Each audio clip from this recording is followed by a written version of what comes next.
あなたは大切な人が殺されたのに味方がいなかったらどうしますか？遡ること6年前の2016年12月11日、メキシコグアナフアト州、警察はフランシア・ルースという女性の捜索のためとあるマンションの一室を訪れていました。誰もいない部屋には無造作に置かれた女性の服。どこかにフランシアがいるはずだ。警察は徹底的にマンションの捜索を開始。すると屋上で不審な黒いゴミ袋を発見。そのゴミ袋からは顔を背けたくなるほどの強い刺激臭が。警察が慎重に袋の中身を覗くと、そこにあったのはなんとドロドロに溶けた人間だったんです。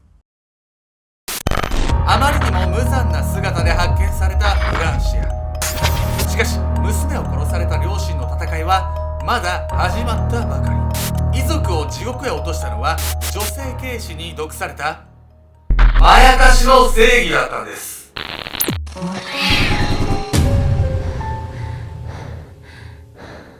オーソス、一緒にラーメンを食べれるような子が好きかも。ケンちゃんですね、かもって。Tinder は全部右スワイプされる女、闇闇子です。魅力的すぎていいわよ本日皆様にご紹介するのはなんとですね、塩酸で遺体を溶かされたもう残酷極まりない殺人事件なんですけども、恐ろしい。そういうことするの本当に。なんか殺して塩酸で溶かそうなんないでしょ。どうなったらそういう考えに至るんですか？価値観はね人それぞれで当然だとは思うんですけど、それにしてもちょっとね普通の人は理解できないと思うんですけど、一体ねフランシアに何があったのか早速見ていきたいと思います。メキシコにはびこる闇。遡ること6年前の2016年12月3日、メキシコグアナフアト州、午後1時頃、お母さん、今から彼氏とランチに行ってくる。その後友達と映画を見て帰るから。電話をかけているのはフランシア・ルース、英語の教師を目指すグアナフアト大学の学生なんです。そして午後8時頃、フランシアの友人マーサからフランシアの自宅へ電話が。フランシアは無事ですか？待ち合わせ時間になっても来ないし、連絡もつかないんです。両親は慌ててフランシアに電話をかけるんですが、確かに電源が切れています。彼氏に連絡したいところなんですが、両親は連絡先どころか名前すら知りませんでした。というのもフランシアは彼氏の話を出すと不機嫌になり、何も話してくれなかったんです。それまでの恋人はすぐに紹介していたため、両親は不信感を持っていました。そんなこともあり、両親は警察へ相談すると、警察の答えは彼氏と一緒だったんでしょ？だったら心配しなくて大丈夫。何その対応。自分がねもしね同じ対応されたらって思うともう怖いっすよね。もうでも彼氏はどんな人だったわけ？フランシアが行方不明になった日から遡ること4ヶ月前、フランシアと彼氏は Tinder というマッチングアプリで知り合ったんです。2人は同い年で同じ大学。それだけで2人の距離は縮まるんです。そして知り合ってから1ヶ月、2人は付き合い始めたんです。全てがうまくいっているかのように見えた2人。しかし後々わかるんですが、彼はたった1年で医学部を退学してしまうんです。その理由は人間関係。元同級生によると、彼は大学のルームメイトとよくトラブルを起こしていたというんです。出会い系イコール犯人っていうわけではもちろんないんだけどさ、なんか彼氏が怪しいなっていう、彼氏が犯人じゃなかったの？それがねもうそう簡単な話ではなかったんです。最悪の結末。両親は警察に心配するなと言われたものの、不安は増していくばかりだろうな。そして母親はあることを思いつくんです。娘の SNS に何か手がかりがあるかもしれない。この勘を頼りに両親が娘の SNS をチェックしていると、母親が一人の男を指さし声を上げるんです。この人よ。実は母親は彼氏の情報を一つだけ知っていたんです。それは彼氏の顔。母親は心配のあまりデートに向かう娘を尾行し、彼氏の顔を一瞬だけ見たことがあったんです。これも怖えな。その出来事が功を奏し、彼氏のアカウントを見つけることに成功。大きな手がかりとなる彼の名前も分かりました。彼の名はエマニュエル・デナリ・バルデス・ボカネグラ。噛みそうで噛まなかったな。フランシアの両親は娘に会いたい一心で一つ一つの情報を地道に拾い集めていきます。そしてなんと SNS の画像情報をつなぎ合わせ、エマニュエルの住所を特定。さらに両親は彼氏の父親の情報も掴んだんです。彼の父親はフランシアが通う大学の教授だったんです。フランシアの父は警察に向かい、一緒にいた男の情報が分かった、捜査してほしいと何度も頼むんです。すると警察はしぶしぶ彼氏の父親に一緒に来るようにと連絡。しかし数日経っても彼の父親は現れず、警察はようやく事情を聞きに向かうんです。実は警察の腰の重い対応にはメキシコのとある問題が関係していました。その問題とは、女性を狙った殺人事件が日常化していたこと。女性ばっかり殺されてるってこと？被害者の数だけを見ると、うん男性の方が多いんです。ほうでも男性がね、殺される場合っていうのは、うんトラブルがね、原因だったりするんですけど、うん女性を標的にした殺人事件っていうのは、うん女性をね、物扱いするような、うんそんな女性軽視がね、潜んでるんです。はいはい。そしてそれがね、そういった類のね、殺人事件を起こしてしまうきっかけになっていってるんです。というわけで本日のメトラキーワード、フェミサイドについて。フェミサイド。フェミサイドとは女性であるがゆえに殺人の標的とされてしまった事件のこと。その根底には男性が優位の差別意識があり、女性の尊厳を無視した虐待や性暴力、殺人が起こると言われているんです。メキシコではフェミサイドが蔓延しており、1日に10人のペースで女性が殺害されているんです。今回の事件のように女性が事件に巻き込まれても警察にとっては日常茶飯事。まともな捜査をしてもらえないどころか、被害に遭った女性に非があるとする風潮すらあるんです。警察の対応もやばいんだけど、それより女性が誘拐されるのがよくあることって扱いになってること自体やばいわね。絶対住みたくないね。メキシコのね、一部の地域でね、もうそんな危険なことになってるんですけど、うん警察がですね、彼氏さんの父親にね、話を聞いたことで意外な事実が判明するんです。警察が彼氏の父親に話を聞くと、事態は一転。うちの息子も行方不明になっている。何日も連絡が取れないんだ。しかし彼の父親は息子が行方不明なのになぜ警察に相談しなかったのか。その謎は犯人の逮捕後に徐々に解けていくんです。一方、フランシアの父親は娘を探し続けました。娘がよく出かけていた場所、そして彼氏のマンション。彼のマンションはセキュリティが厳重で中には入れませんでした。それでも父親は毎日マンションに向かいます。そしてフランシア失踪から5日後、事態は動き始めるんです。フランシアの父親はエマニュエルのマンションの訪問者名簿を見せてもらうことに成功。すると名簿にフランシアの名前があったんです。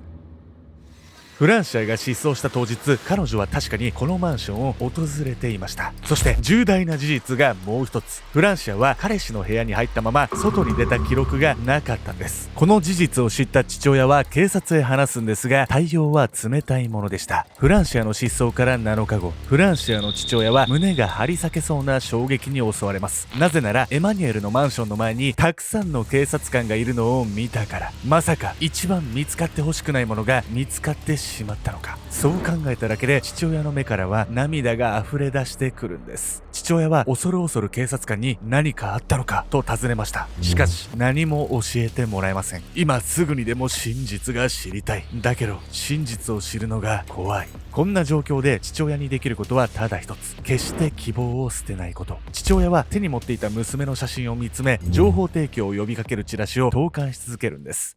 エマニュエルが住むマンションでは警察の捜査が進められていた。警察がエマニュエルの部屋のドアを開ける。誰もいない。シーンと静まり返った部屋。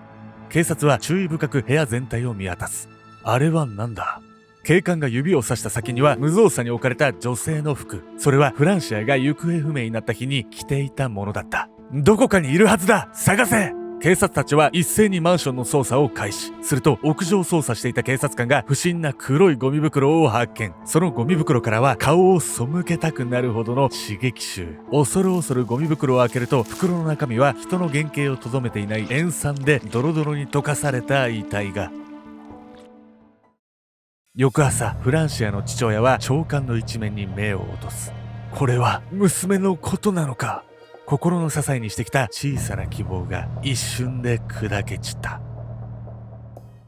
フランシアの家族が遺体の発見新聞で知ったって配慮がなさすぎじゃない？ちょっとひどいっすよね。ただこの時点では遺体の判別はね、できなかったんですよ。はあ、はあはあ、ですが女性っていうことだけは分かってたんです。まあ、溶かされてたせいで、誰かはっきりとは分かんなかったっていうね。彼氏はどこ行ったの？新聞記事を見てからフランシアの両親は生きた心地がしませんでした。見つかった遺体は娘である可能性が高い。でも信じたくない。残されたわずかな希望にかけていた両親だったんですが、そんな希望も一瞬で崩れ去るんです。 DNA 鑑定の結果が知らされたんです。あの遺体はフランシアであると。私の娘がなぜ？悲しみに暮れる両親。そして遺体の発見から5日後、フランシア殺害の容疑で一人の男が逮捕されました。犯人の正体を知り、両親は激しい憎悪と後悔の念に襲われます。そう、犯人はエマニュエルだったんです。やはりあの男だったのか。しかし彼の供述によってフランシアの両親はさらに地獄の深みへと突き落とされるんです。警察がエマニュエルに尋ねます。お前がフランシアを殺したんだな。はい。なぜ殺したんだ？拒否されたから。何を拒否されたんだ？肉体関係です。エマニュエルは質問に対し淡々と答えていたといいます。そして2017年1月20日、フランシアの葬儀が執り行われました。くしくもこの日はフランシア26歳の誕生日。父親が抱える骨壺には残っていた頭蓋骨の一部と手と足の骨の断片が収められました。父親が抱えている箱に入った娘はなぜ産声を上げたあの日よりもずっと軽くて小さいのか。家族の無念はどれほどだったことでしょうか。フランシアがかわいそうなのはもちろんだけど、ちょっと両親が辛いわよこれ。そうですよ、うん殺害動機がねそんなことでっていう話ですよ、そして家族の戦いはここからだったんです。有名な資産家のエマニュエルの父が動き始めるんです。振りかざされた権力。エマニュエルの父親は息子の罪をもみ消そうと動き始めます。手始めに息子の弁護士を自分の思い通りになる弁護士に変更。新たな弁護士はエマニュエルに助言を与えるんです。するとエマニュエルはとんでもないことを警察に話し始めます。俺はフランシアを殺していない。フランシアが自殺したいと話し、俺は手伝っただけだ。しかし警察もそんな話を鵜呑みにするわけがないんです。だろうな。でもその主張は警察を騙すためではなく、目的はもっと別のところにありました。さらに弁護士はエマニュエルが精神疾患を抱えているという診断書を提出。彼が精神疾患を抱えていれば減刑されたり無罪になったりする可能性があるんです。その真偽を判定するため彼は1年間も精神科に入院することになりました。しかしこの診断書には押印がなく偽造されたものではないかと言われています。そこまでする弁護士の目的は裁判までの時間を稼ぐこと。思惑通り裁判が延期されると、弁護士はフランシアの父親の目の前に姿を現しました。そして信じられない話を持ちかけてくるんです。娘さんがマンションで亡くなったため部屋の修復義務が生じています。修復代の36万5200ペソは支払いのめどが立っていますか。ずうずしいな。この金額は日本円にするとおよそ205万円。メキシコの平均年収に相当し、フランシアの父親にはそんな余裕はありませんでした。それを分かった上で弁護士はこんな話を持ちかけてきたんです。さらに弁護士は続けます。もし示談に応じてくれるなら修復代はこちらで持ちます。さらに資産の一部をお譲りするそうです。なんとその資産とはエマニュエルが住んでいたマンション、そう、娘が殺された部屋のことだったんです。もうどういう神経しとんのこいつら。そして弁護士はこの話し合いの場に検事総長を同席させていました。本来ならエマニュエルの犯行を暴くべき検事が弁護士とグルになり、被害者遺族を丸め込もうとしてきたんです。おかしいでしょ。人の命なんだと思ってんの。娘が殺されたマンションあげるから許せって。家族からしたらこんなひどい仕打ちないわよ。もう足元をね見た目汚いやり方ですよこれ本当に。頭悪いわよこのやり方。こんなの許されると思わないじゃない普通さ。しかも検事まで来るってどんだけイかれた社会なのよここは。あまりにもひどい話の内容にフランシアの父親は取引に応じることもなくその場を後にします。すると弁護士や警察からフランシアの父親に対する嫌がらせが始まるんです。警官が何度も父親の職場に押しかけ示談に応じるように脅迫。さらに父親は命の危険を感じることもありました。そして追い打ちをかけるようにショッキングなニュースがフランシアの家族を襲うんです。入院していたエマニュエルは責任能力ありと判断されたんですが釈放されるかもしれないというんです。凶器が見つからなかったことや部屋の外で遺体が見つかったことで彼が犯人であるという決定的証拠がなかったのが原因です。しかしフランシアの家族も黙って見過ごすわけがないんです。そこでフランシアの父親はある人物に向けて手紙を書きました。その人物とはフランシア。ここで塩酸で溶かされた娘と題された長い手紙の一部をご紹介します。私は愛する君に非がないと証明したい。しかし権力や金の力で罪を隠そうと邪魔してくる奴らがいるんだ。私がボロボロになるまで戦ったとしても愛しい君は帰ってこない。だがそれでも正しい判決が下されることで君の慰めにつながると信じている。父親はこの手紙をマスコミを通じ世間へ公表すると、この事件を知った多くの人々の賛同を集めるんです。自分勝手に人を殺したのに釈放なんてありえない。警察は金や権力でしか動かないのか。こうしてフランシアの父は世論を味方につけエマニュエルの釈放と加害者からの嫌がらせを阻止。事件から3年以上経った2020年2月、やっとのことで裁判が開始されることになると、裁判開始の直前にエマニュエルの弁護団は辞任。被告人の弁護士が不在となれば次の弁護士が見つかるまで裁判を開始できないんです。こんなことを繰り返しまたしても裁判は開始されるまま時間が過ぎていきました。いい加減にしなさいよ本当に。なんかこれ息子を守りたいとかってことなのこれ。それがですね、なんとそういうわけでもなかったんです。よくわかんない。暴かれる孤独。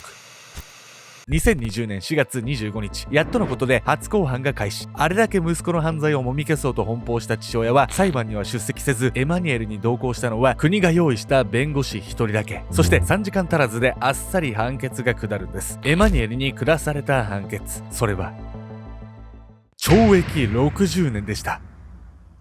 これはメキシコで最も重い刑の一つ。それに加え、エマニュエルには罰金が課され、フランシアの父親へ損害賠償を支払うことも確定。判決が下ると、エマニュエルは涙ながらに、私はずっと孤独でした。フランシアに拒否された時、彼女にまで差別されたように感じたんです。と語りました。エマニュエルは大学時代に人間関係のトラブルが絶えなかったため、フランシアと付き合う頃には彼女以外の人と距離を置くようになっていたんです。フランシアが彼氏を家族に紹介しなかったのも、彼がフランシアの家族との接触を固くなに拒んだから。通常なら犯人の逮捕から判決まで約1年。しかしフランシアの家族は3年4ヶ月も戦い続けたんです。フランシアの両親は裁判所から家に帰る道すがら待ちきれず家族へ報告の電話を入れます。母親は普通に話せないほど興奮し、喜びを伝える声は震えていました。エマニュエルの刑が確定後、父親はマスコミに向けてこう話したんです。遺族には家族を殺されただけでも耐え難い苦痛があります。しかし私たちは娘が殺された上に犯人と犯人の家族に卑劣な仕打ちを受けました。両親のかけらもない犯人の父親も罰するべきではないでしょうか。